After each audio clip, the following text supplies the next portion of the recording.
Good morning, everyone! Try to reverse the psychology today. So, ayan, kagagaling ko nga lang sa company ko, sa opisina ko. Schedule ako. So, alam niyo na, pag nagre-reverse psychology tayo ngayon. So, ayan, kasi guys, na problema talaga ako kung paano ubusin yung pera ko sa bangko.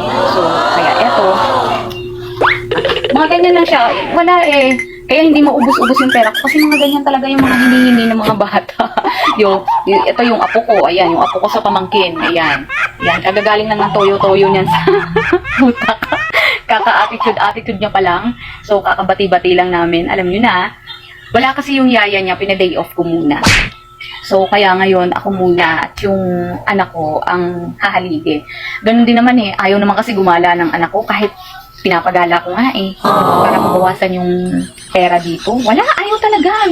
Nagpipermihan sa bahay. Tapos, so, ayun nga guys, may bumili na nga rin ako ng Bria dito ha. Ayan, nalagdag yung isa. Kuha. So, ayan, bumili na nga ako ng mga malapit na kasi yung mga period namin. So, itong mga napipili kong mga pang-period. So, dahil dyan kami hiyang. Diyan talaga kami hiyang. So, kaya yun na naman. Imbis na yung talagang mamahalin ng yung mga bibili namin para kahit pa paano mabawasan yung pera. Mabawasan man lang yung pera namin. So, wala eh. Talagang yung mga nahiyangan namin is yung mga talagang mga hindi masyadong kalidad. So, ayan. Tulad nito, bumili din ako ng ganito. Ito kasi paborito niya yan. Ito. Paborito ng ako sa pamangkin. So, hindi para gawing ano yan ha. Cake.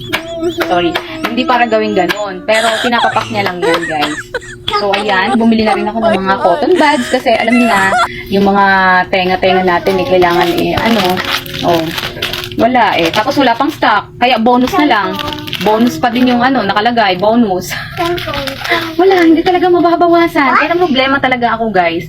Kaya, kayo nang i-suggest nyo nga kung paano ko ubusin yung aking mga kaperahan. Sabi nga nila, ipautang ko nga raw para mabilis maubos. Pero wala, ang dami ko ng mga pinautang. Hindi na nga ako maganda-ugaga sa kakapautang sa kanila. Wala eh, ganun talaga eh. Ang hina talagang ubusin ng pera ko. Napakarami ka din nandun sa bangko. Katago. So ayan, ibinili ko nga rin pala ito ng toothpaste. Bria, look, binili kita ng toothpaste para, toothbrush ka na ulit. Opo daw. So, ayan. Wala. Ito pa rin. Sino naman? Happy, shalala. So, ayan. Paano nga naman talaga? Wala pang kids eh. Strawberry. Di ba? Strawberry flavor. Ikaw nga. Strawberry. Again. Strawberry. Toothpaste. Para ganda ng teeth. Saka iwas sa candy para hindi bulok ang ngipin. Bawal ang candy, di ba? So, ayan nga guys. Mamaya, tatawagan ko yung yaya nito kung makakabalik din. Kasi gusto kong kumuha ng ibang yaya din. Para alternate sila. Pag nag-day off, meron din ng isa. So, ang ugali kasi ng ako ko sa pamangkin, ayan, napakabait, napaka-attitude talaga, kaya nahihirapan ako maghanap ng yaya. So, yun lang guys. Napakahirap ubusin talaga ng pera ko sa ngayon. Kaya na problema kung paano.